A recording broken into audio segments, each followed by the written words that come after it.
Bonjour à toi. Dans cette petite vidéo, laisse-moi te montrer la voix de GTO Bad Company. Et en Jap, c'est Bad Company, tout court.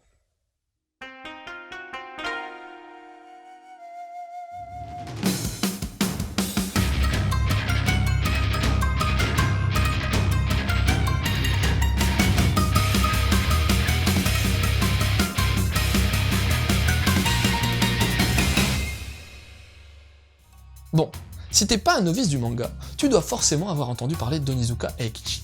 Sinon, v'là un mini topo. Onizuka, à la base, c'est un collégien de la région Shonan, un coin du Japon réputé pour accueillir pas mal de jeunes aimant le fun, la moto et la baston. Par la suite, il va devenir GTO, le Great Teacher Onizuka, mais on n'en est pas encore là. Pour le moment, son collège accueille un certain Danma Ryuji qui vient de se faire virer de son collège privé. La raison ? C'est également un fouteur de merde qui ne dit jamais non quand il s'agit de commencer une bonne baston. Tu t'en doutes, il va y avoir conflit entre les deux jeunes pour savoir qui est le plus balèze.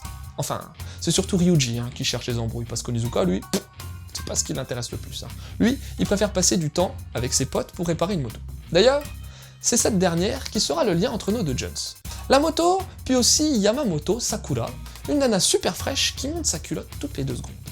Bref, je te mets aussi au parfum, le titre raconte non seulement la rencontre du duo qui sera appelé l'Onibaku Kombi, mais t'as également toute la deuxième partie qui va s'attarder sur une espèce de love story entre Ryuji et une ex-Bosozoku de 18 ans, rien que ça.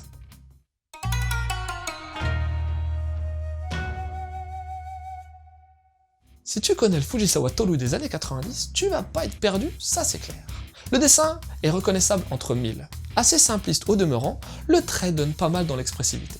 T'as tout un tas de petits détails sur les visages, comme les ombres, les rougeurs, mais aussi les rides et compagnie, et t'as également les décors et un paquet d'éléments graphiques riches. Le top, c'est tout ce qui est véhicule, surtout les motos où le père Fujisawa a bien bossé. Après, niveau réalisation, c'est du bon boulot avec des compositions de pages qui jouent beaucoup sur la taille, l'orientation et l'architecture des vignettes. Bon, il y a peut-être des cases parfois un peu trop petites, mais on rentre bien dans l'histoire, d'autant plus que les compositions internes sont souvent bien trouvées. Et c'est pas à cause des nombreux plans culottes que je te dis ça, non. D'ailleurs, je me permets de te dire qu'il y a tout de même un truc qui m'a gêné dans les compos de pages, c'est la trop grande proximité de certaines cases sur les pages de gauche et de droite, qui perturbe par moments la fluidité de la lecture. Rien de bien méchant, mais à signaler tout de même. Côté édition, Pika a opté pour une modif de la jaquette, mais est à la hauteur niveau traduction. Surtout que c'est pas évident de retranscrire comme il se doit le jargon des jeunes du shonan. J'ai quand même trouvé l'impression un chouïa trop sombre, mais pas sûr du tout que ça vienne de l'éditeur français.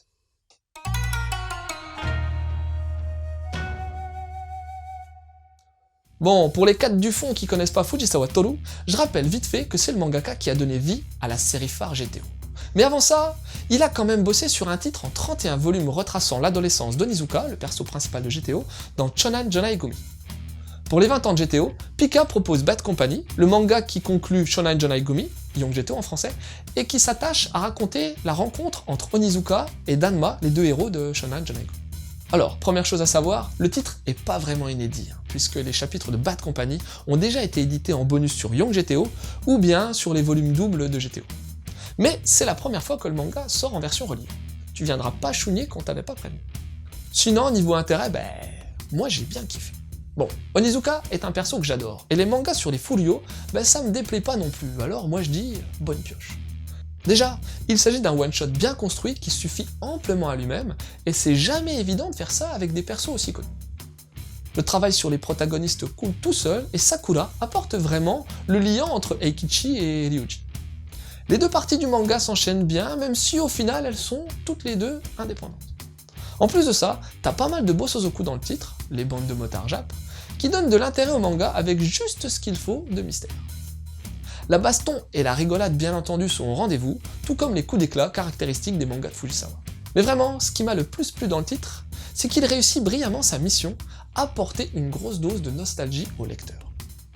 Tu t'en doutes, j'ai pas eu la même vie qu'Onizuka au collège. Les Bosozoku, j'en ai pas vraiment connu, et pourtant, j'ai eu l'impression de retrouver mes années de collège ou de lycée. Fujisawa a réussi à insuffler ça dans son manga en accentuant fortement le côté bande de potes et insouciance de l'adolescence.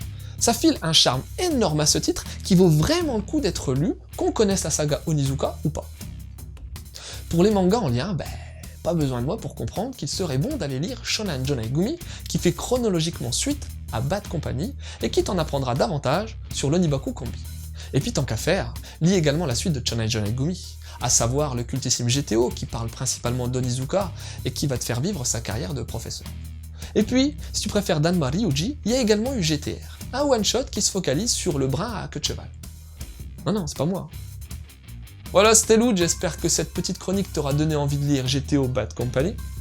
Je te laisse et continue de suivre la voie du manga.